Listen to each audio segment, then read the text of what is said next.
Hi Sagittarius, this is Jav. Welcome pa sa ating channel. At ito ay yung weekly gabay tayo reading for May 5 to 11, 2025. Kung naka-resonate kayo, comment down. Kung hindi kayo naka-resonate, ibigay niyo po sa iba kasi general reading po ito. This is for you, Sagittarius, ngayong May 5 to 11, 2025.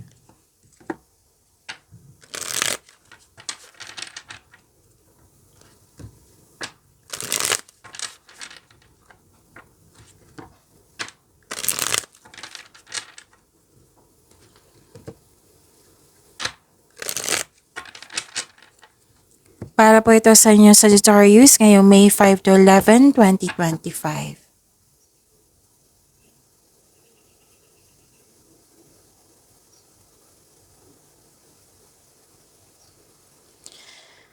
Maraming salamat po sa patuloy na tiwala suporta sa ating channel at maraming salamat din po sa mga hindi nag-skip ng ads. Gamitin ang reading na ito bilang gabay lamang. Sa mga hindi pa nag-subscribe, subscribe na po kayo at click bell notification para malaman nyo na may bago tayong video. Para sa mga gustong magpa-reading po, may lumabas dyan sa screen nyo ngayon. Panoorin nyo po at sundin ng instruction.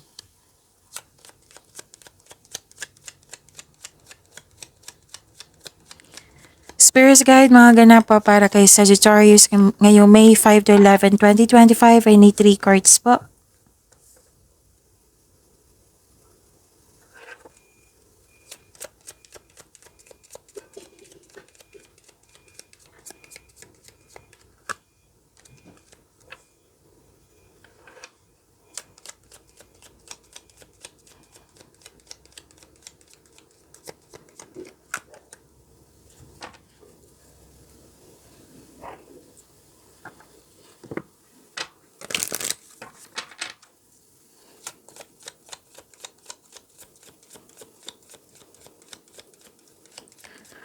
Spirits Guide, Angels, Archangels, Guardian Angels, message pa para kay Sagittarius. I need 2 cards po.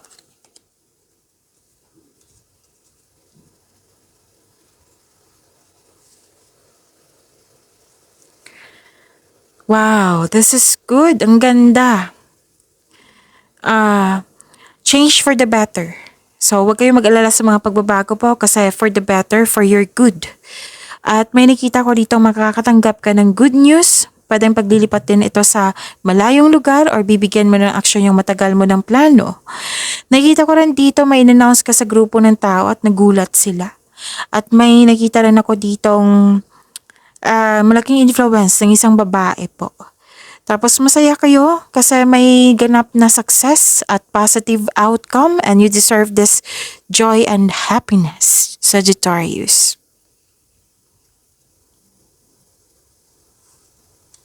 Six, six, six, balance and harmony.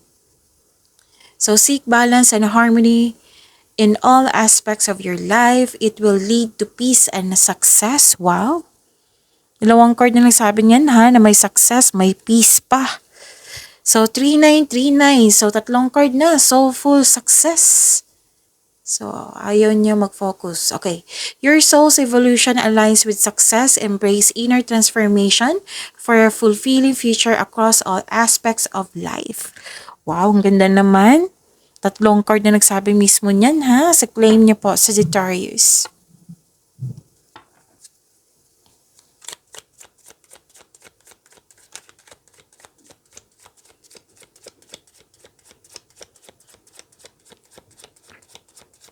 Spirits Guide, ano po yung energy ni Sagittarius ngayong May 5 to 11, 2025?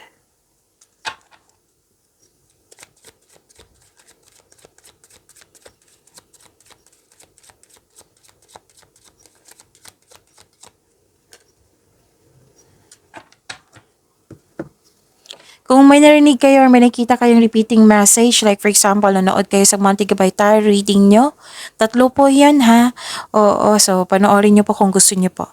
Tapos may napansin kayo na repeating message, yan po yung pinupush ng cards nyo na kailangan nyo bigyan ng atensyon, solusyon at aksyon kung kailangan po, kung gusto nyo po. Okay, so ano yung energy ni Sagittarius?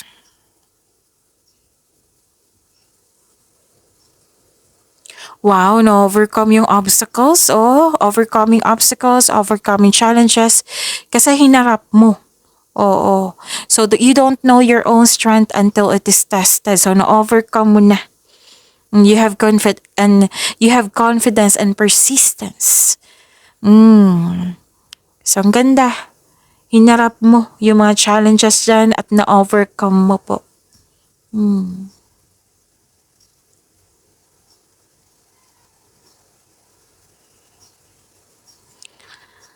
So, may nakita kasi ako dito anxiety or worried kayo pero hinarap mo. Ma-overcome niyo po ito.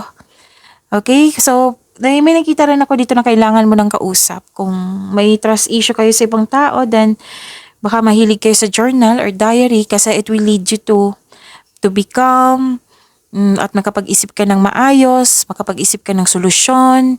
Isulat mo yung mga nasa isip mo upang sa kayo'y maalis ito sa inyong isipan at mapunta sa pahina. So, make change. So, itong pangyayaring ito, ma-overcome niyo po ito, malalampasan mo rin to. Dalawang card na mismo nagsabi dito. Kasi worried ka, kasi nagkaroon ng anxiety or nagkaroon ka ng nag-overthink kayo or naging hopeless po.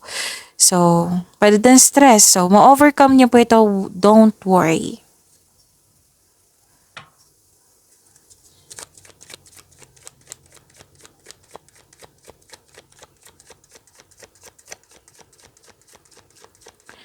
Spirits Guide, career and money ni Sagittarius ngayong May 5 to 11, 2025.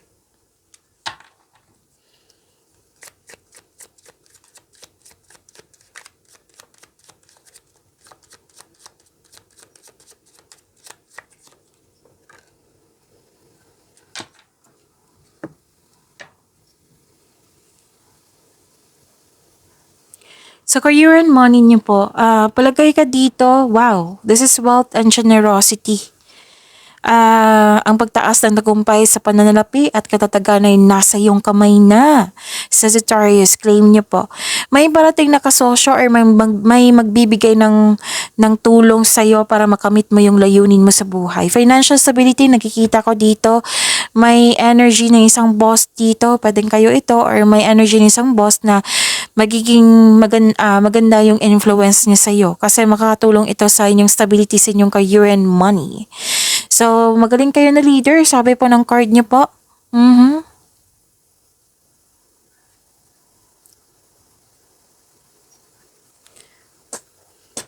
Iwasan nyo lang mag-isip sa mga nakaraan kasi baka ito yung dahilan na parang tumigil ka.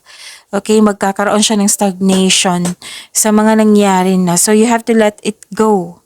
Okay? Kasi parang hindi mo nagustuhan yung pagbabago. Huwag kayong mag-alala. Yung sabi kong unang sinabi ko kanina sa oracle cards niya na huwag kayong mag-alala sa pagbabago kasi this is for your kaunlaran. Okay? You have to move forward kasi parang ayaw mo talaga sa pagbabago. At ito yung dahilan na nagkaroon kayo ng anxiety or stress ng dahil sa pagbabago. Okay, it might be uncomfortable kayo ngayon pero this card tells you na let go mo na at magtiwala kayo sa universe and sa inyong sarili.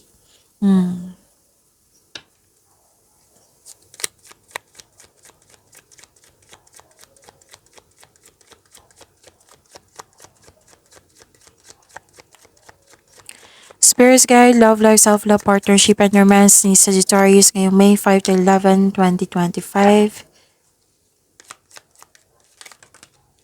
Ang dami. So, kunin ko na ha at kunin ko yung nauna.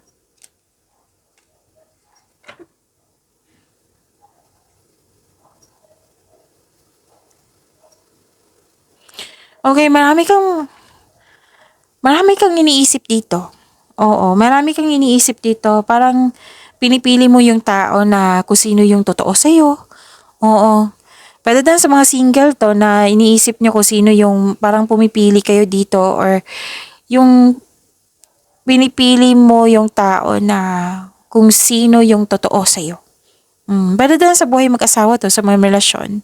Pwede sa kaibigan, pumipili ka na, oo.